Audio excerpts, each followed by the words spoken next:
The object was small, plastic, and seemingly worthless.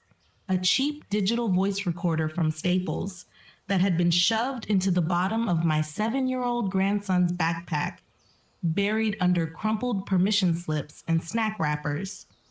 I should have just zipped the bag shut. I should have respected the boundary between my house and his father's apartment.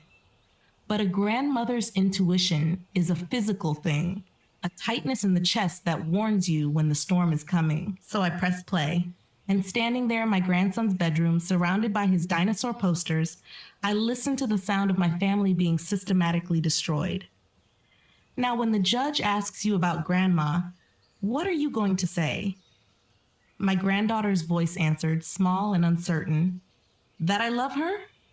No, sweetie. Remember what we practiced? You're going to say that sometimes grandma says mean things about daddy and that she makes you sad. Can you remember that? But grandma doesn't. Lily. The edge in Vanessa's voice made my blood freeze. Do you want to stay with grandma forever, even when she gets old and sick like your mommy did? Don't you want to live with daddy and me where nothing bad will happen? Silence filled the room, and then Lily's voice returned, smaller now and broken. Okay. Good girl. Let's practice again. What does grandma say about daddy? She says daddy doesn't love us anymore. I had never said that. Never. Not even once. But listening to my granddaughter repeat it on that recording, I understood what Vanessa had done. She'd planted false memories in a 7-year-old's mind, and she had used my dead daughter's cancer as a weapon to turn my own grandchild against me. The recording continued for 5 minutes of systematic manipulation, and then it turned to static. I was about to turn it off when the recording shifted, capturing the sound of movement, and then another voice spoke, one that made my hands go numb. You really think this will work? It was Ryan, my son-in-law. Vanessa laughed, a sound like glass breaking. It worked before? It'll work again. I played it twice more to make sure it was real, and then I understood. The custody hearing was tomorrow. Tomorrow, Vanessa and Ryan were taking me to family court to strip away my rights as a grandmother, and this recording, this evidence of coaching a child to commit perjury, had been sitting in Mason's backpack the entire time. Now let's go back to 3 months ago, when a black sedan and a forced smile started the countdown. 3 months ago, I opened my door expecting to see my grandchildren's smiling faces, but instead, I found Ryan standing there with Lily and Mason, and a tall blonde woman I'd never seen before. The children weren't smiling, and that should have been my first warning. She was tall, maybe 35, yoga-toned in expensive Lululemon that cost more than my monthly electric bill. Her smile was wide and practiced, the kind that never reached the eyes. Ryan introduced her as Vanessa and said they needed to talk. The kids pushed past me into the house without hugs, without their usual "Hi, Grandma," and Lily's hand was gripping her pink bunny so hard the fabric stretched. Mason wouldn't even look at me, and that's when I knew something was already broken. They sat in my living room, the room where I'd rocked both babies through colic, taught Mason his ABCs, and watched Lily take her first steps. Vanessa's eyes swept the space like she was taking inventory. She looked at the worn floral couch I'd had since 1987, the braided rug with Mason's juice stain from when he was 3, and the wall covered in Lily's crayon drawings. I noticed things immediately. I saw the way her gaze didn't admire, but assessed. I saw the way her smile never quite reached her eyes. And I saw the way she touched Ryan's arm just a little too possessively for someone he'd only known 6 months. My late husband used to say I had a sixth sense for phonies, and that morning, every alarm in my body was screaming. I saw my home through her eyes and felt something twist in my chest, because suddenly it felt old, shabby, and not good enough. She started with compliments, telling me how much she admired what I'd done. She talked about raising 2 children at my age and how incredibly difficult that must be. At my age, she said it like 65 was ancient. Then Ryan dropped it. They were engaged. 6 months of dating, and now they were getting married. Vanessa's hand moved to rest on her stomach, a gesture that felt rehearsed. "It's time for the children to come live with us full time," she said. "In our home, as a family." The room started to spin. Ryan finally looked at me, guilt written across his face. "You've done so much, Margaret, more than I ever should have asked. But it's time for me to step up." "They need a real family," Vanessa added, her voice sugary sweet. "A mother and a father.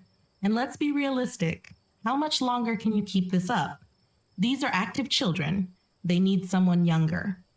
Her pause said the rest. "Someone who won't die on them like their mother did." I suggested we talk about this later, after which Vanessa stood up and smoothed her leggings. "Of course, there's no rush." But her eyes said otherwise.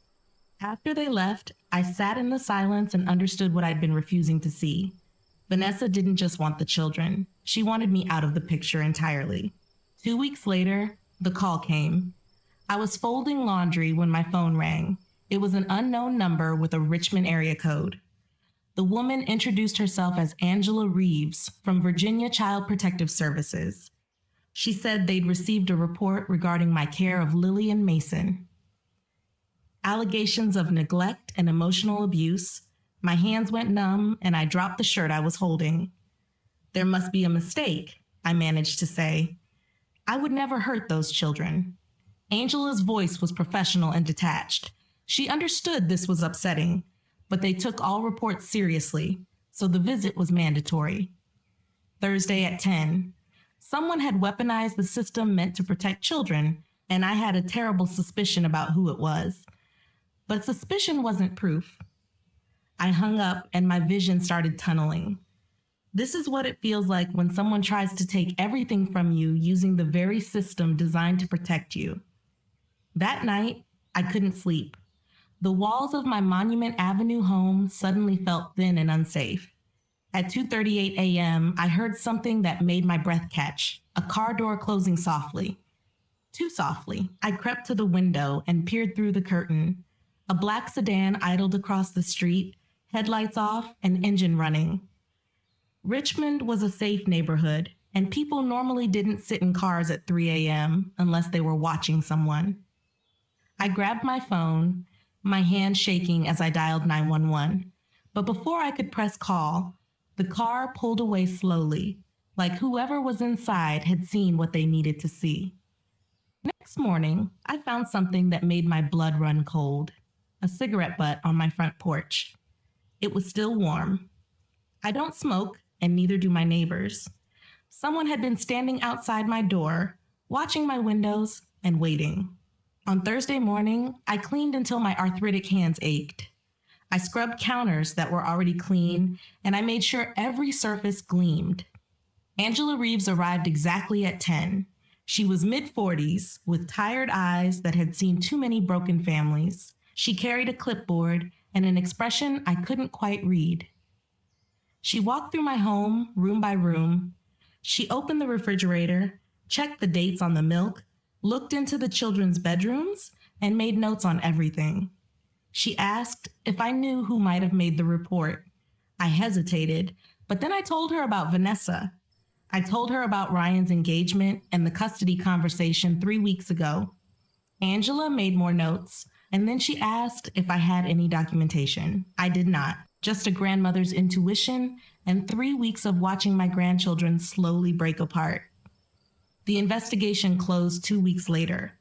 It was unfounded, with no evidence of neglect or abuse. I should have felt relief, but instead I felt dread because I knew Vanessa wasn't done. The day after CPS cleared me, I went to my bank, Virginia Commonwealth Bank on Broad Street, to deposit a check from Erin's life insurance policy. The teller's face went strange when she pulled up my account. "Ma'am, there's a hold on this account. You'll need to speak with the manager." Mrs. Patterson pulled me into her office and locked the door. She turned her monitor so I could see it. "Margaret, look at the login time." The screen showed a failed access attempt at 2:15 p.m. the previous day. "They didn't just try to guess your password. Mrs. Patterson whispered. They used your security questions, mother's maiden name, first pet, high school mascot. My blood ran cold. Those weren't answers you could find online. Those were answers you learned over Sunday dinners. Those were answers only Ryan would know. Who? I asked, my voice barely a whisper. Her fingers moved across her keyboard. The request came through online banking. Used your login credentials. But our fraud detection flagged it. We blocked it and froze the account. $12,000. Almost everything I had. Someone who had access to your computer, Mrs. Patterson said. Your passwords. Someone in your home. Someone who'd lived in this house. Someone who'd watched me pay bills. Someone who knew every password, every routine, and every vulnerability. Ryan. Mrs. Patterson asked if I wanted to file a police report. I thought about Ryan going to jail and about what that would do to Lily and Mason. I told her no, just wanted the account secured. But I needed to know something. When was the transfer initiated? She checked. Yesterday, 2:15 p.m. 2:15, right when the kids would have been at Ryan's apartment. Right when Vanessa would have known I'd be home alone. I left the bank shaking, not from fear, but from rage. She'd tried to bankrupt me. She had tried to steal the money Erin had left to protect her children. 2 days later, something happened that made me understand just how calculated Vanessa really was. I was driving home from the grocery store, taking my usual route down Monument Avenue toward the Fan District, when I noticed the same black sedan behind me. I turned left. It turned left. I circled the block. It followed, my heart hammered as I pulled into a busy parking lot near Virginia Commonwealth University. Somewhere public, somewhere safe. The sedan drove past slowly. For just a moment, I saw the driver. Blonde hair, sunglasses, and a smile that could have been friendly or threatening. Vanessa. She wanted me to know she was watching. She wanted me rattled, paranoid, and off balance. It was working. I sat in that parking lot for an hour, watching every car and every person, and wondering if I was losing my mind or if this was exactly what she wanted me to think. That same week, a notice arrived from the Virginia DMV. Someone had tried to register a $45,000 SUV in my name. The application was flagged because the signature didn't match. I called the dealership, and they described a blonde woman in her 30s who'd presented what looked like my driver's license and social security card. She'd walked out when they said they needed additional verification. The salesman remembered something else.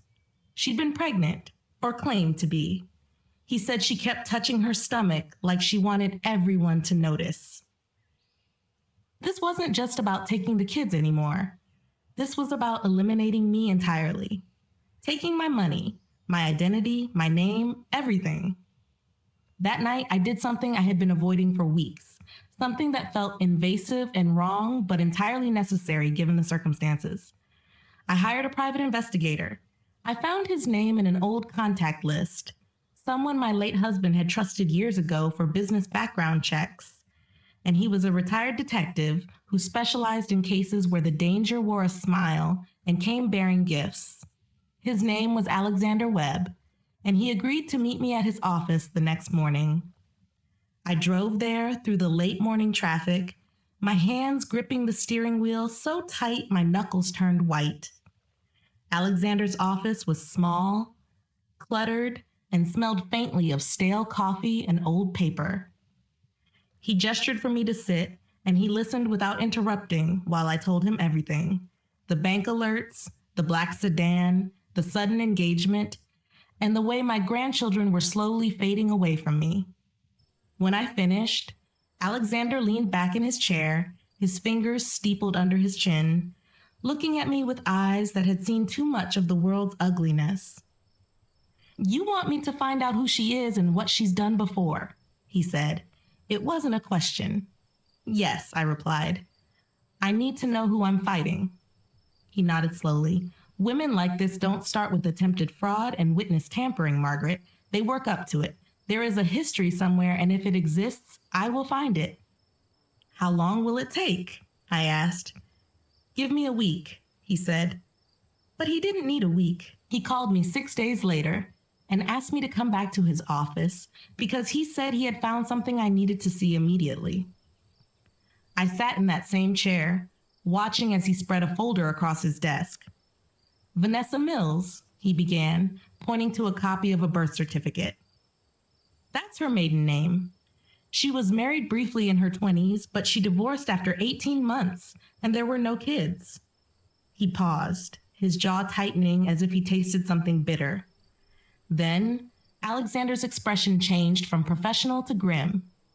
He pulled out another folder, this one thicker and older, and slid an obituary across the desk toward me. Jennifer Crawford, dead at 73. 3 years ago, Vanessa was engaged to a man named Thomas Crawford, Alexander said slowly. He was a widower with 2 kids, and his mother had been raising them after his wife died. Her name was Jennifer Crawford. She was 72 years old, and by all accounts, she was a devoted grandmother. My chest tightened, and I felt a phantom pain in my heart. Vanessa moved in with Thomas and started pushing for custody almost immediately, Alexander continued. She told him Jennifer was too old, too frail, and too confused. 6 months into the engagement, Jennifer filed for grandparents' rights, and she fought for custody in family court. What happened? I asked, though I already knew the answer. My voice came out as a whisper. Alexander tapped the obituary. Vanessa won. Jennifer lost custody, and the kids went to live with Thomas and Vanessa full-time. Jennifer Crawford died 8 months later of a massive heart attack.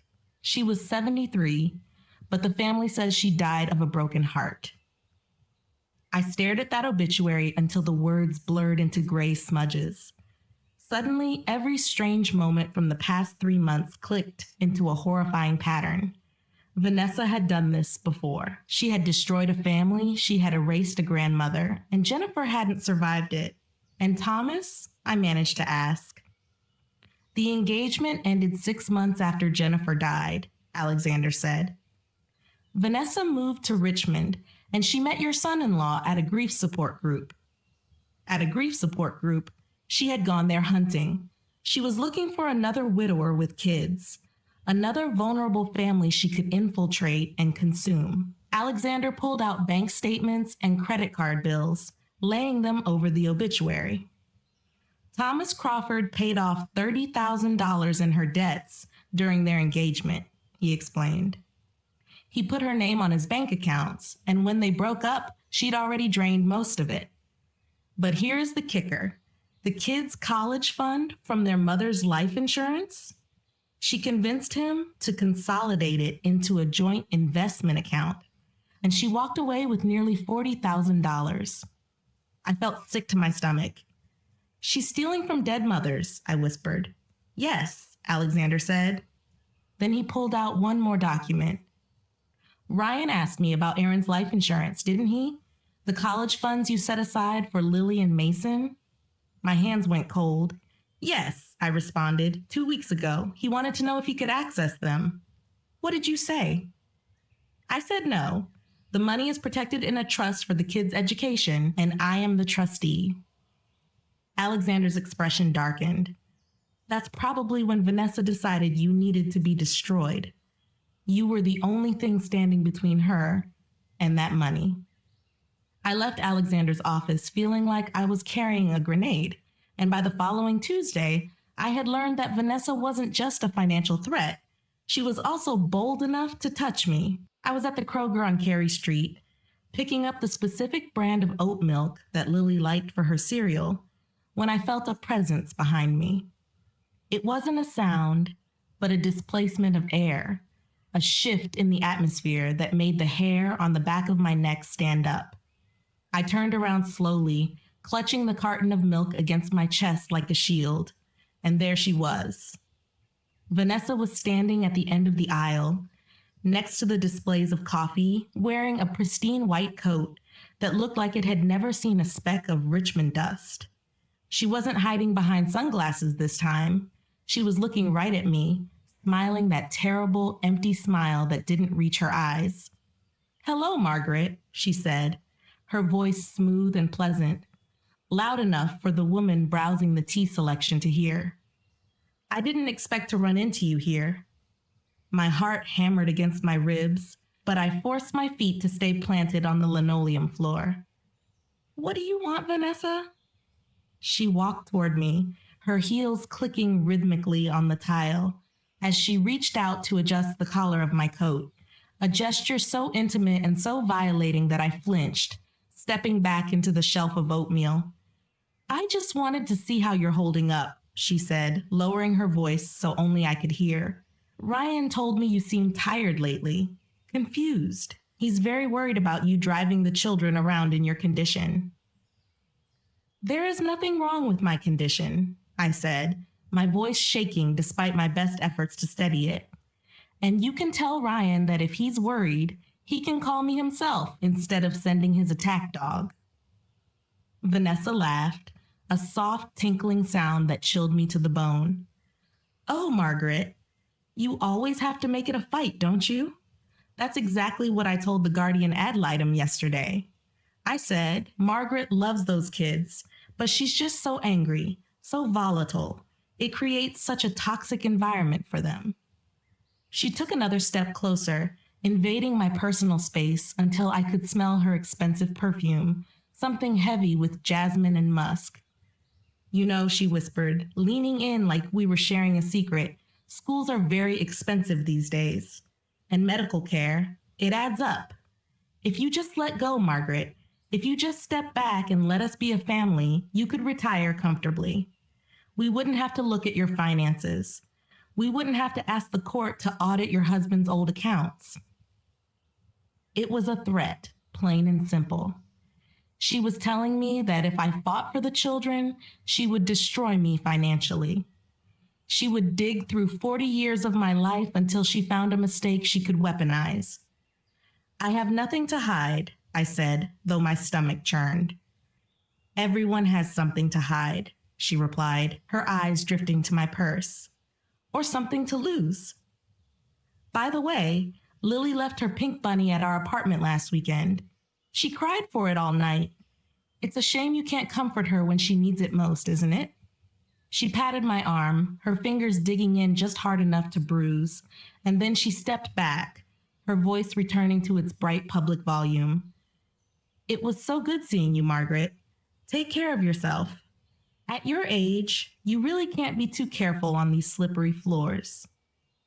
She turned and walked away, leaving me standing in the cereal aisle, trembling with a mixture of fear and rage. I watched her go, and I realized then that she wasn't just after custody. She enjoyed the game. She enjoyed the terror. She was a cat playing with a mouse, and she wouldn't stop until she had broken my neck. I knew I needed help, and I knew exactly who to call.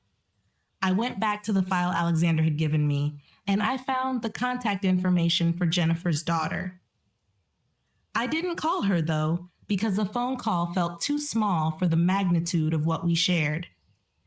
Instead, I drove 2 hours north to Alexandria, to a small diner called the Bluebird, where Rebecca Crawford agreed to meet me. Alexander Webb had set it up, telling her that another grandmother was in the crosshairs, and she had agreed immediately. I recognized her the moment I walked in. She was sitting in a corner booth, a woman in her late 40s, with kind eyes and shoulders that looked like they carried the weight of the world. She had a stack of photo albums on the table in front of her, and her hands were wrapped around a mug of coffee as if she were trying to draw warmth from it. Rebecca? I asked, sliding into the booth opposite her. She looked up, and I saw the recognition in her eyes, the shared language of grief. You must be Margaret. You look just like her, just like my mother. I'm so sorry, I said, and I meant it. I'm sorry to drag you back into this. You didn't drag me, Rebecca said, her voice fierce. I've been waiting. I knew she wouldn't stop with us. Women like Vanessa, they're like locusts. They consume everything in a field, and then they move on to the next one. She pushed one of the albums toward me, and I opened it. It was filled with pictures of a smiling older woman, Jennifer, holding 2 toddlers. There were pictures of birthday parties, trips to the zoo, and messy spaghetti dinners. It was a visual record of love, undeniable and vibrant. She raised them, Rebecca said, pointing to a photo of Jennifer teaching a little boy to ride a bike. After my sister-in-law died, my brother Thomas fell apart. He couldn't function, so Mom moved in. She cooked, she cleaned, she did the night feedings. She was the mother they needed. And then Vanessa came, I said. Then Vanessa came, Rebecca nodded. She started small. She told Thomas that Mom was undermining his authority. She said Mom was coddling the boys, making them soft. Then she started moving things. Mom's glasses, her medication. She would hide them and then help Mom find them, acting so sweet, saying, "Oh, Jennifer, you're getting so forgetful.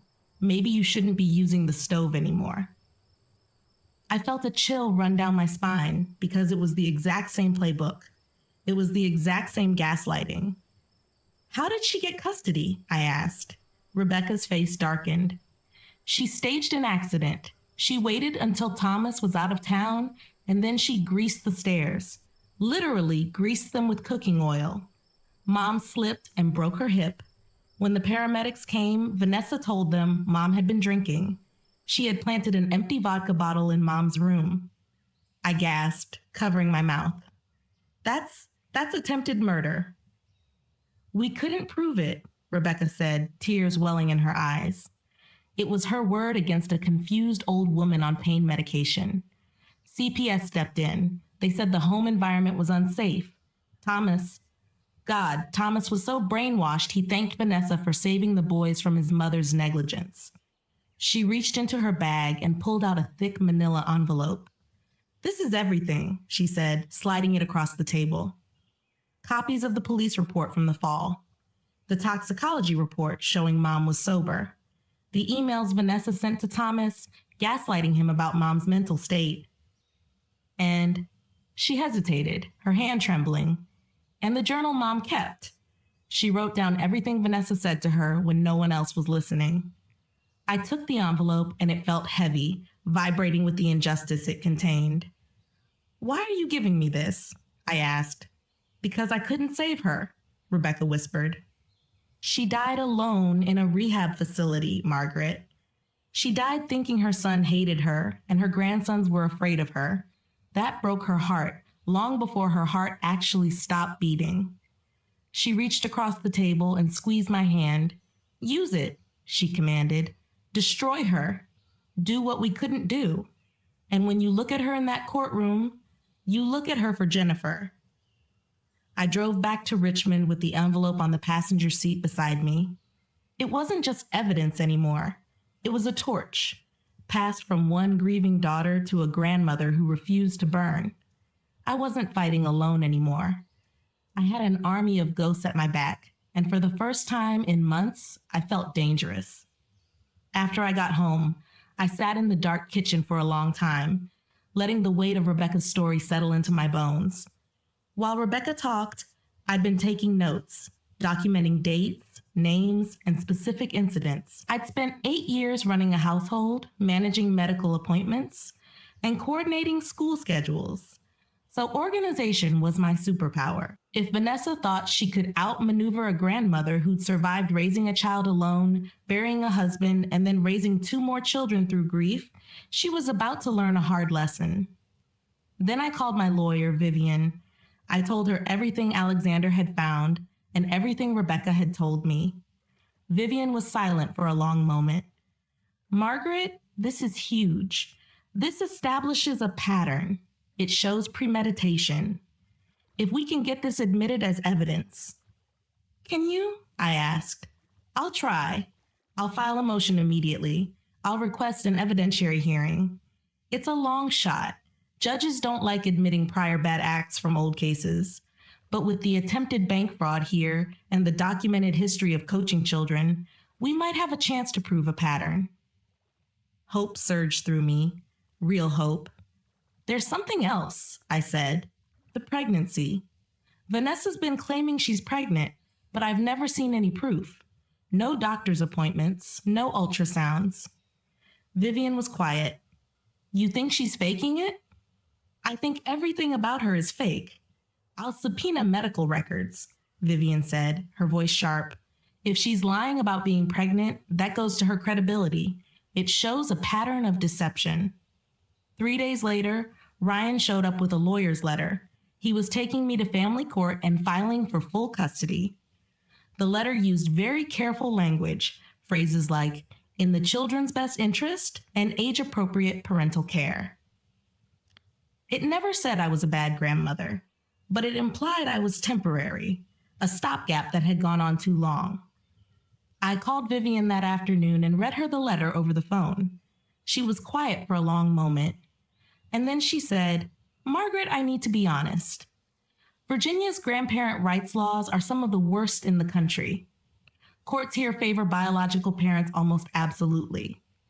Unless we can prove abuse or complete unfitness, the law assumes Ryan's rights trump yours. My chest tightened. What does that mean? It means we're fighting uphill. In Virginia, grandmothers are seen as temporary placeholders. No matter how many years you've raised them, no matter what promises you made. I thought about Erin. I thought about her hospital bed and about the promise I'd made as she took her last breath. So Vanessa knew this, I said slowly. She knew Virginia was the perfect state for this, that the law would be on their side. If she's done her research, and it sounds like she has, then yes, she chose her battlefield carefully. Ryan had stood on my porch, looking anywhere but at my face, and shifting his weight from foot to foot like a schoolboy caught in a lie. I asked him what he thought the kids had here, with me for 8 years, asking him to look at the swing set in the yard and the height chart on the door frame, but he didn't answer. I asked if this was Vanessa's idea, and he said it was mutual, claiming it was their decision together, but his voice lacked conviction. Then I asked him something that made his face go pale. Did you know she tried to steal from me? I asked, keeping my voice low and dangerous. Did you know that someone used the passwords you saw me type for 3 years to try to drain my bank account? Ryan's expression shifted, moving from confusion to something that looked like genuine horror. What are you talking about? $12,000, I said. Someone tried to transfer it out 2 days ago. They used my online banking credentials, Ryan, the ones only family would know. I never. He stopped, swallowing hard, and I could see the wheels turning in his head. I never gave her your passwords. Then how did she get them?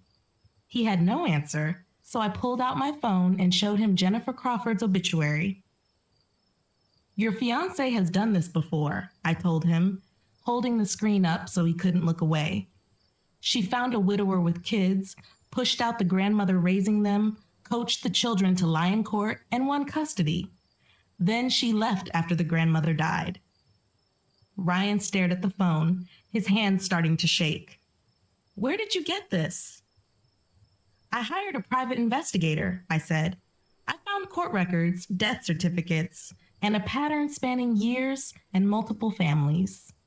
Her name was Jennifer Crawford, and she died of a heart attack at 73, 8 months after losing her grandchildren. I stepped closer, invading his personal space. She's lying to you, Ryan, about everything. And you're so desperate for someone to fix your grief that you're letting her destroy your children's lives. Ryan left without responding, but I saw it in his face, the first crack in Vanessa's hold over him, the first seed of doubt taking root. For a moment, just a brief, desperate moment, I wanted to believe him. I wanted to think maybe this had all been Vanessa's doing and Ryan was just a victim too, and maybe we could fix this together. But the next 3 months proved me wrong. The next 3 months were hell. Ryan pushed for more custody time, so weekends became long weekends, and long weekends became a schedule of 1 week on, 1 week off. Vanessa was always there, bright, cheerful, and systematically dismantling everything I built. The children came back different each time, quieter and more anxious, like little soldiers returning from a war they didn't understand. 3 moments broke my heart during that long, cold winter. First, Lily started wetting the bed again, something she hadn't done since she was 4. She'd wake up crying, mortified, whispering, "I'm sorry, Grandma," over and over, while I changed her sheets and told her it wasn't her fault. And the smell of ammonia became the scent of her fear. Second, Mason's teacher called because his grades had slipped, and he seemed distracted and sad. When I asked him about it, he just shrugged and said he was fine, but I'd catch him staring at me sometimes with an expression I couldn't quite read. Fear, maybe? Or the terrible awareness that adults weren't as reliable as children needed them to be. Third, Lily refused to go to Ryan's apartment one Friday afternoon. She locked herself in the bathroom, screaming, "I don't want to go. I don't want to see her." I stood outside the door, my heart breaking, trying to coax her out. "Sweetie, you have to," the court said. "I don't care what the court said," she screamed. "She's mean to me when Daddy's not looking. She pinches my arm and says it's an accident." My blood went cold. "What?" "She says if I tell anyone, she'll make sure I never see you again, that you'll go to jail." Ryan was in the living room, and he heard everything.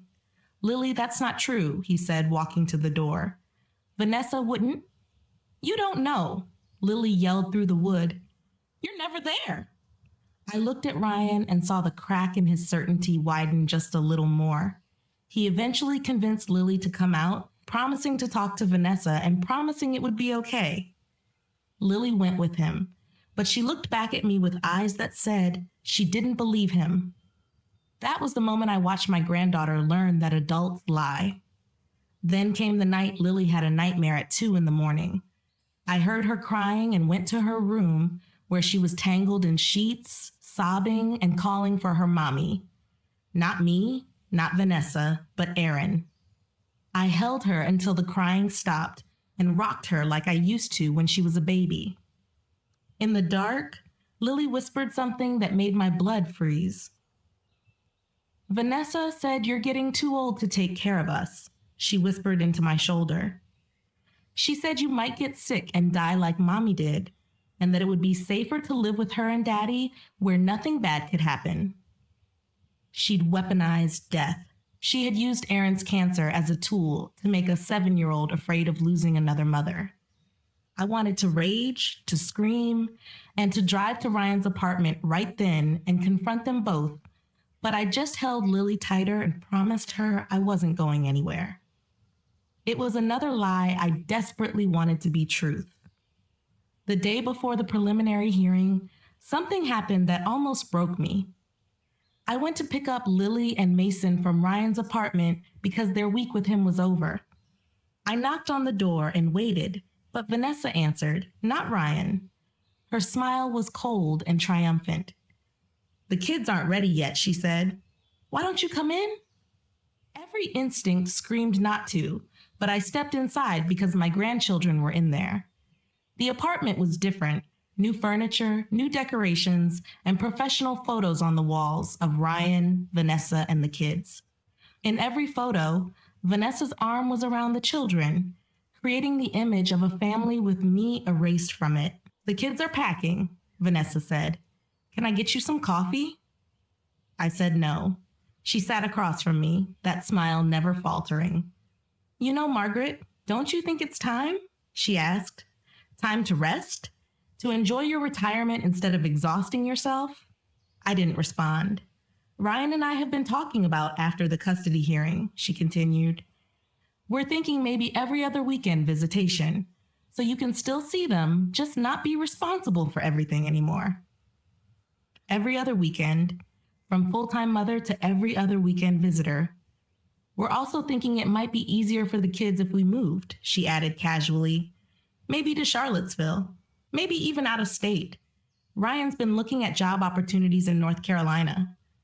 My chest tightened. "You want to take them away?" "I want what's best for them," she said. "A stable, 2-parent home, away from confusion and divided loyalty." She was telling me her plan. She was telling me that even if I fought, even if I won some partial custody, she'd move the kids away where I couldn't reach them. Of course, she added, her voice hardening. If you make this difficult, if you fight us in court and make accusations, well, judges don't look kindly on that. Especially from grandmothers who seem more concerned with their own feelings than what's actually good for the children. She was threatening me. She was telling me to surrender or lose everything. The kids came out then, Mason carrying his backpack and Lily clutching her pink bunny. They hugged Vanessa goodbye, but as we walked to the car, Mason turned back just for a second, and I saw something in his face that looked like fear or guilt. That night, I almost gave up. I almost called Vivian and told her to withdraw the custody fight, but then I remembered Jennifer Crawford.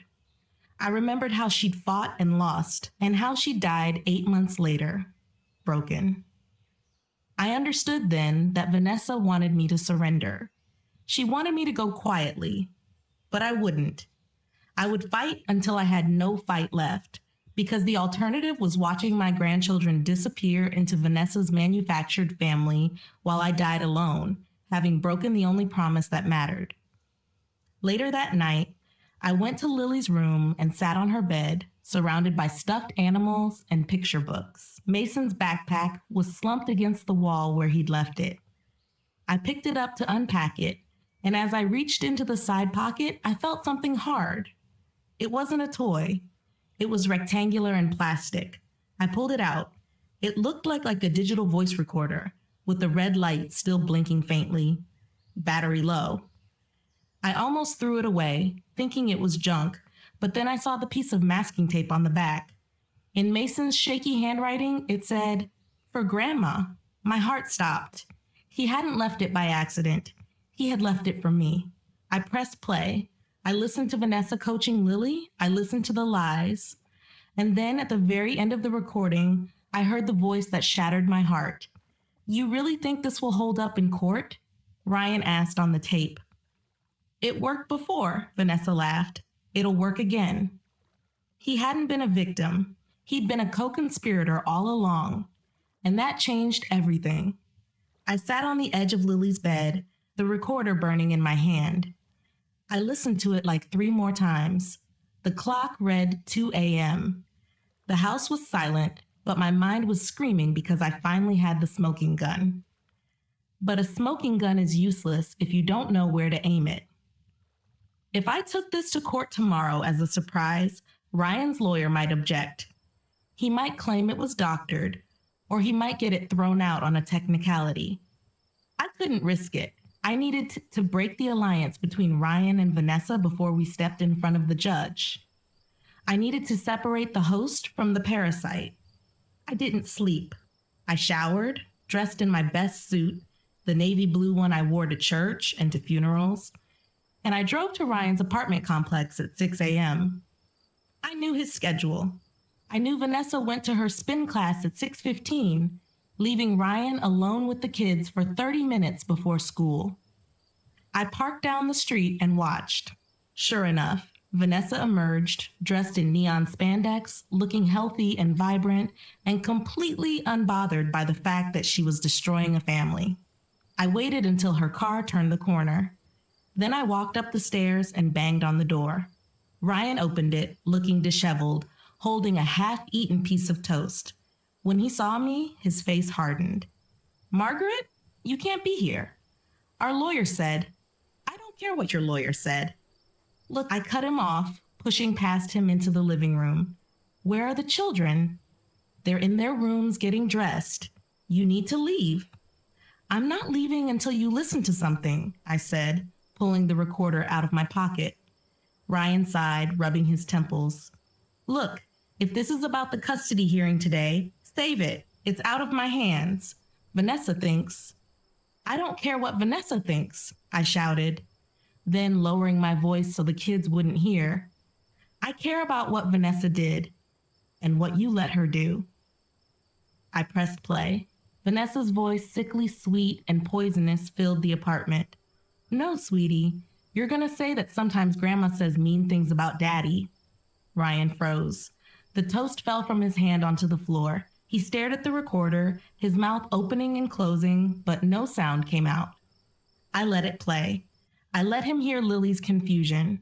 I let him hear the threat about me dying. And then I let him hear his own voice at the end. You really think this will work? When the tape clicked off, the silence in the room was heavy enough to crush us both. That's perjury, Ryan, I said softly. It's witness tampering. It's child abuse. And you were there. I didn't mean. He sank onto the sofa, putting his head in his hands. She told me it was the only way. She said you were confusing them. She said we had to be firm. Firm? I walked over and stood over him. She told Lily I was going to die.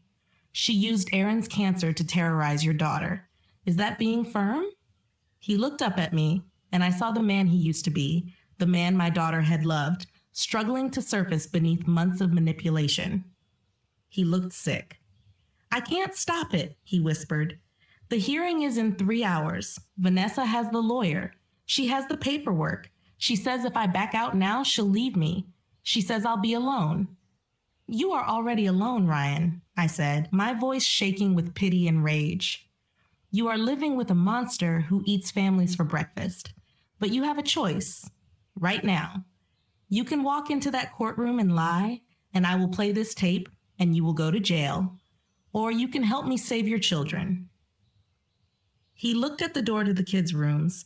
Then he looked at the recorder in my hand. What do you want me to do? I want you to fire your lawyer, I said. I want you to walk into that courtroom, and when the judge asks you what you want, I want you to tell the truth. For the first time in 6 months, Ryan, be the father Aaron thought you were. The front door unlocked. The handle turned. Vanessa was back early. Ryan's eyes widened in panic. I slipped the recorder into my pocket just as she walked in, smelling of sweat and expensive lotion. Margaret? She stopped, her eyes narrowing. She looked from me to Ryan, sensing the shift in the air immediately. What is she doing here, Ryan? I told you not to let her in. Ryan stood up. He looked at her, then at me. His hands were trembling. She was just leaving, Ryan said. He didn't defend me. He didn't confront her. My heart sank. He was too weak. He was going to fold. Vanessa smiled, a shark sensing blood in the water. Good, because we have a big day, don't we? We're finally going to put this all behind us. She walked over and kissed Ryan on the cheek, marking her territory. Then she looked at me over his shoulder, her eyes cold. See you in court, Grandma. I walked out of the apartment without another word. I didn't know if I had reached him. I didn't know if he would do the right thing. But as I sat in my car, clutching the recorder, I knew one thing. I wasn't just relying on Ryan anymore. I was bringing the war to her. The preliminary hearing began at 9 a.m. sharp, and the courtroom smelled like furniture polish and crushed dreams. Ryan and Vanessa entered with their attorney, a man in an expensive gray suit who looked like he charged more per hour than I made in a month. Vanessa wore a pale blue dress that made her look innocent and maternal, and she kept her hand resting protectively on a barely there baby bump that I was now certain was nothing more than a prop. The judge was a woman in her 50s named Holland. She had steel gray hair pulled back in a severe bun, and she wore reading glasses that she peered over like she was perpetually disappointed in humanity. Ryan's lawyer spoke first, and he painted a picture of a devoted father who had struggled with grief but had now rebuilt his life. He talked about Vanessa's credentials, her master's degree in early childhood education, her years of teaching experience, and her natural maternal instincts.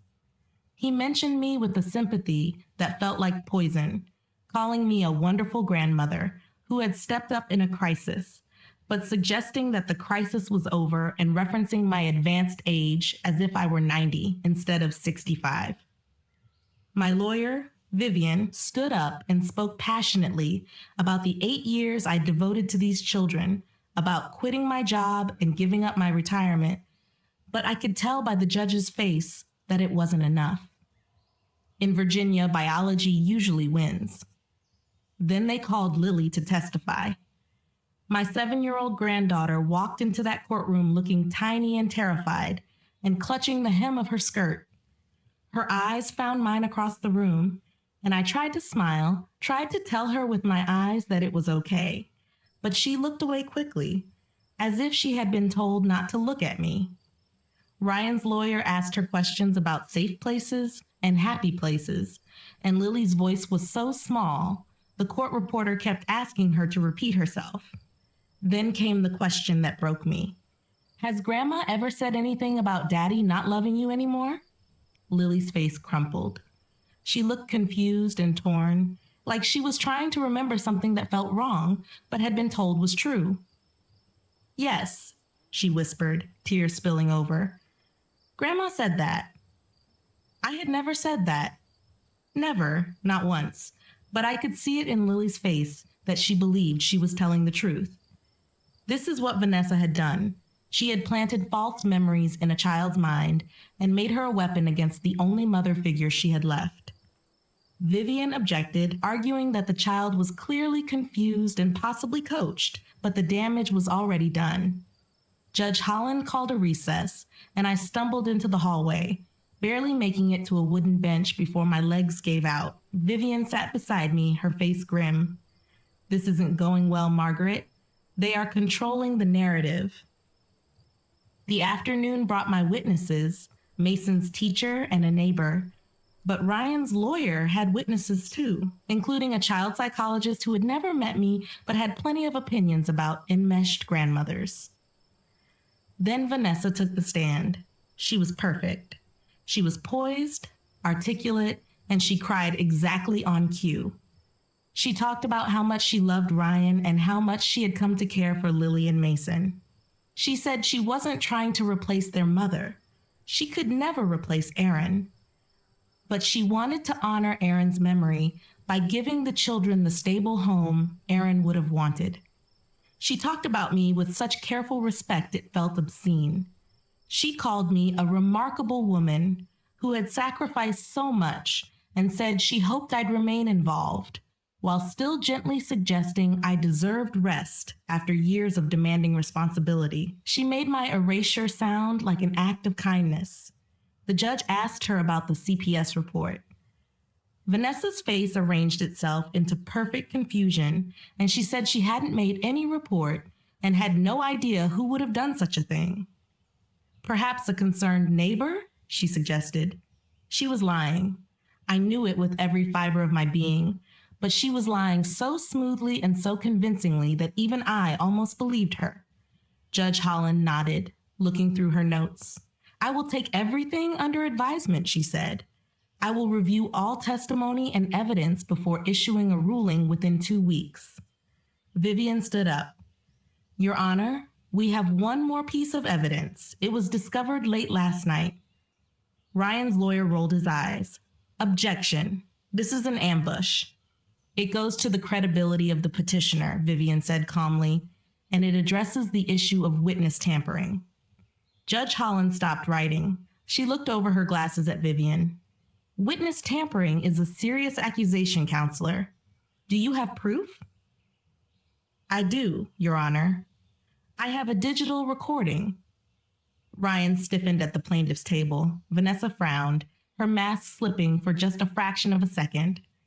I will hear it in chambers, Judge Holland said. Bring the parents, bring the grandmother, leave the children outside. The judge's chambers were smaller than the courtroom, lined with books, and felt suffocatingly intimate. Ryan and Vanessa sat on one side of the heavy oak desk, and I sat on the other. Vivian placed the cheap plastic recorder on the center of the judge's desk and pressed play. Vanessa's voice filled the room, tinny but unmistakable. No, sweetie. Remember what we practiced? You're going to say that sometimes Grandma says mean things about Daddy. I watched Vanessa's face. The color drained out of it instantly, leaving her pale and ghostly beneath her makeup. She stared at the recorder as if it were a bomb that had just landed in her lap. Judge Holland's expression didn't change, but her eyes grew colder with every second that passed. She listened to the manipulation. She listened to the threats about me dying. She listened to a grown woman terrorize a 7-year-old girl using her dead mother's cancer. Then came the end of the tape. You really think this will work? Ryan's voice asked. It worked before. It'll work again, Vanessa laughed. The tape clicked off. The silence in the room was absolute. Judge Holland took off her glasses and set them down on the desk with a sharp click. She looked at Ryan. Mr. Carlyle, she said, her voice dangerously quiet. Is that your voice? Ryan opened his mouth, but no words came out. He looked at Vanessa for help, but Vanessa was staring at the floor, knowing there was no way to spin this. You were present during that coaching session, Judge Holland continued. You heard what she was doing. You heard her tell your daughter that her grandmother, the woman who raised her, was going to die, and you said nothing. Ryan put his head in his hands. I just wanted them to be happy. You wanted you to be happy, Holland corrected him. You put your fiancé's desires ahead of your children's well-being. You allowed someone with no legal relationship to these children to manipulate them, traumatize them, and weaponize them in a custody battle. Then Judge Holland turned her gaze to Vanessa. It wasn't a look of judgment. It was a look of disgust. Miss Mills, she said, in 20 years on the bench, I have seen negligence, I have seen cruelty, but I have never seen someone try to surgically remove a grandmother's love like a tumor. Vanessa tried to speak. Your Honor, I was just trying to help. Quiet. Holland's voice cracked like a whip. You will leave my chambers. You will leave my courthouse. And if you ever come near these children again, I will hold you in contempt, and I will personally recommend that the district attorney file criminal charges for witness tampering and perjury. She pointed at the door. Get out.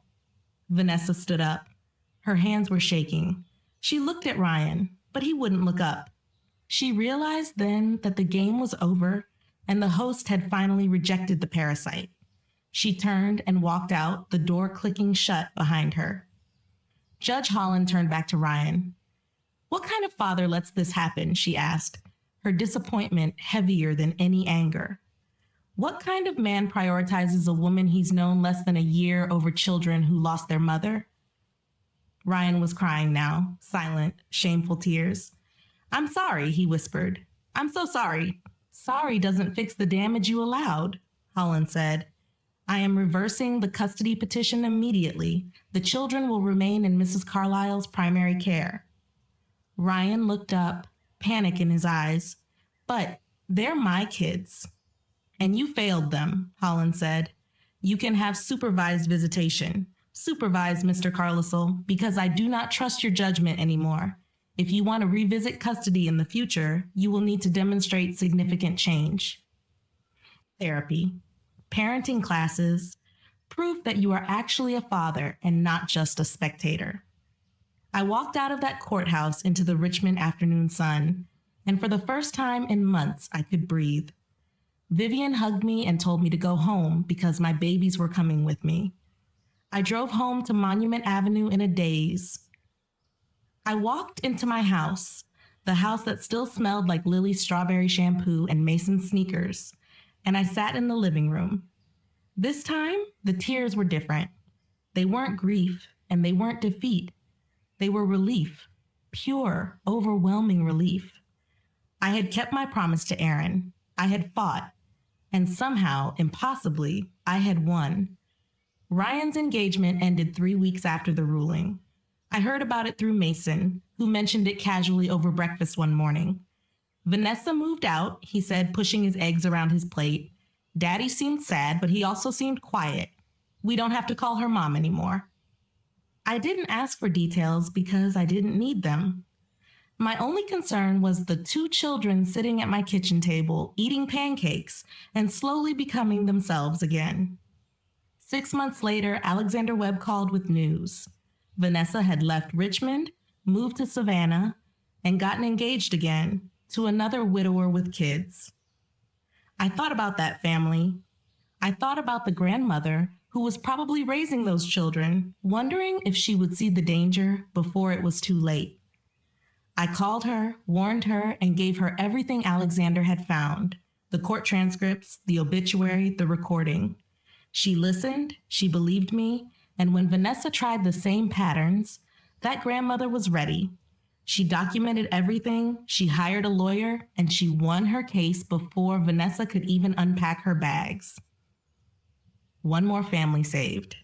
That's when I started the website. It was nothing fancy, just a simple page with my story, Jennifer Crawford's story, and warnings for other grandmothers. Within a month, 12 women had contacted me. 12 grandmothers fighting similar battles against predators who moved from family to family, destroying lineages and stealing inheritances. We formed a network and shared strategies. We created a database of names and patterns. It wasn't much, but it was something. A way to turn pain into purpose. 2 years later, on what would have been Erin's 40th birthday, we visited her grave at Hollywood Cemetery. Lily talked about learning piano, and Mason talked about making the travel team in soccer. I touched the cold stone and told Erin I'd kept my promise. I told her that her babies were safe, that they knew they were loved, and I'd fought for them and would keep fighting as long as I had breath. When we finished, Lily asked if Mommy could hear us. I said yes. I told her that love didn't end just because someone died, and that Erin was still with us in all the ways that mattered. Sitting in my kitchen in Richmond that evening, watching Lily do homework and Mason practice guitar, I understood something profound. Vanessa had tried to erase me because she thought grandmothers were disposable. She thought we were temporary, easy to discard once the real family showed up. She made a fatal mistake, though. She assumed all grandmothers were weak. She had never met one like me, one who had survived loss, betrayal, and a legal system designed to erase her. One who had fought back with everything she had and refused to disappear. They say grandmothers are just babysitters filling in until parents get their act together. They're wrong. We are the ones who stay when everyone else leaves. We are the ones who love when it's inconvenient. We are the ones who fight battles everyone says we're too old to win. And sometimes, just sometimes, we win anyway. You've made it to the end. You walked through the fire with Margaret. But I have to be honest, it breaks my heart when I see people listen to these stories, feel these heavy emotions, and then just walk away. No subscription, no support, just silence. It feels like I'm pouring my soul into a void, working days and nights to bring these voices to life, only to be met with ghost viewers. Please, don't be another ghost. If this story kept you company, don't just take it and leave. You owe it to the story to leave a mark. A subscribe, a super thanks, or even just commenting your city. Tell me where in the world you are listening from. Let me know exactly where my voice is traveling so I know I'm not alone in this. And if you aren't ready to leave yet, don't. There are 2 more real-life journeys right here on your screen. Pick one. Stay with me a little longer. Don't let the silence win. Until next time.